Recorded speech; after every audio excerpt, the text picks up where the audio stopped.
Mother's parents threw her out for marrying my father. They said that nobody was going to want those ugly mulatto children. They said that this was not a good marriage for her, and they erased her completely from the family history. So I grew up in a family with my white mother and my grandparents and my brothers and sisters, but very much in a black family. My grandparents, my grandfather was vice president at Lincoln, accepted my mother, and they said she has given up everything for you, for my dad, and so they embraced her and took her into the family, which is really the history of biracial mixing in a lot of the United States for a long time. Really know if this is my last time, but what I know is I'm feeling just fine. My life is like a red carpet, and I'm feeling like the richest millionaire. This is my local mayor, and I'm the biggest star around here. What's happening, fam? L.A.R. movement still moving, right? Subscribe or die trying. You see the thumbnail. More importantly, you saw the clip. We gotta have this discussion. When you hear people saying, I wasn't accepted by my white side and I wasn't accepted by my black side, I hear them, but I don't believe them. And this is why. That clip is why. Because what normally happens is they're not accepted by their white side. Normally. Now, I know of situations personally that's not true. And that's in a modern time now. But I gotta admit, when I hear people who are grown say that, 20 something and under, 20 something and older, I'm like, what happened was you didn't get accepted by the white side. And what we don't talk about enough is from that group, y'all say y'all wasn't accepted by the black side, but what y'all don't say is when y'all got around the black side, y'all were hella disrespectful. And sometimes it came off like you were trying to be extra disrespectful, even though the white side of your family wasn't there, to kind of prove to the white side of your family that I don't like them either. I don't like black people either. I'm different from them. And then when people started snapping back at you, then you became a damn Karen. And we don't talk about that enough. And I've seen that. So I've seen that before. People, that's why I don't fuck with you niggas. I need to go with the white folks. And this is a person who's biracial, half black and half white. But don't never really go around white folks because it's like white folks come up anytime they want to get their way. But when they're around white folks, it's like, I know I'm not accepted around here. I don't like y'all neither. So it becomes a weird thing where you don't like white people, but you don't like black people, but you're willing to prove to white people that you don't like black people. And maybe, just maybe, you're willing to prove to black people that you don't like white people. Because I've seen the people who are biracial, who on the civil rights spectrum of like, yo, I'm a rebel without a cause. I'm a revolutionary because I don't trust these white folks. I've seen that too. So, but as far as acceptance goes, you're going to normally get accepted on the black side. Normally. They're going to say you're a little effed up. They're going, we're going to see. Because for some odd reason,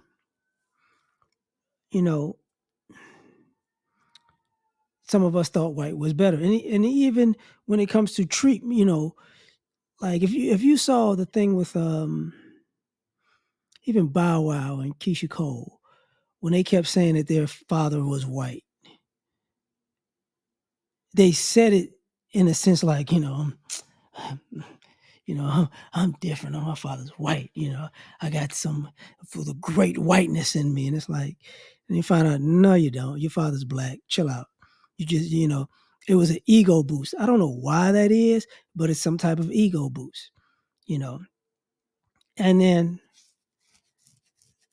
when other people don't give you any reverence or deference because of that, then it becomes they hate. And it's like, no, it's just, I mean, having a non-black parent don't make you a better human being. Like, I don't like, at least then, than us black people. Let's just say it that way. And I also would say, you get more of the back and forth, in the sense of, I've seen people, even if they are disrespectful to black folks, they always come back to black. And even if they feel like they're disrespected by black folks, they come back to black. But because inherently they know they're not accepted on the other side. And I don't care if you black and Hispanic, it might be the same thing. Because I've seen that too. Because the people who, even the guys on YouTube, one of the guys, he's Blaxican. His videos go out of his way to say, "I no, I know black." I'm Blaxican. It's like, okay, all right, bro, I hear you. But who is he proving that to? He's proving that to the Mexicans. You know what I'm saying? I've heard the same thing with black and Asian. Here go my dog. But I'm missing races, but whatever. I've heard that, you're not socially accepted. You're always an other. You get what I'm saying? And because of that, it becomes like, okay,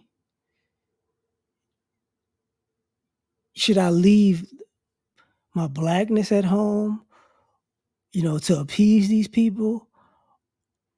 And sometimes, some of us black folks, we jump the gun on this too.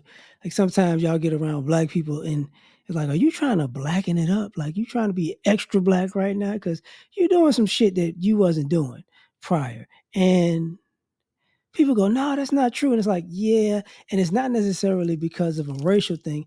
It's because if you grew up in a certain neighborhood and you go to a different neighborhood and you act differently, it's like, bro, you didn't come up, like, you're here playing a role now. Like, just be you. Just be how you grew up from your environment. Don't go from the burbs into the hood and be one person in the burbs, one person in the hood. It doesn't make sense. Or be, you be around white people, you're one way, then you're around black people, you're a completely different way. It don't go over well with us folks. It just doesn't go over. And sometimes, like I said, some of us jump the gun and it's like, damn, bro, could you at least let them make it 5 minutes to settle in, to make sure that this is who they are and not who you just came in with your own little, oh, I know what you're doing. It's like, chill out. And the lady was nice. She was saying, it was ugly mulatto baby. They didn't say ugly mulatto. I can tell you that right now. They did not say ugly mulatto. you know. But you know what? Like, I'm a big Bruce Lee fan. You saw one of the Bruce Lee movie. He was the same thing when he got married. The white family didn't want him. They didn't like him. It was the same thing. So it happens, and it's a normal thing. And I think people need to be honest about that part so they can be more honest about the rest, because I'm just not accepted because, I'm not accepted by whites and blacks. You're not really telling what actually happened. You're kind of, a lot of times you're just appeasing white people and denigrating black people. That's normally how it went. Like I said, it's a new day. You might get a little bit more fairness around that, but that's not how it was. But tell me what you think. Like, share, subscribe, or die trying. Catch you on the next one. Peace. All I ask is when you lay your head on that pillow at night, know I gave you everything I had.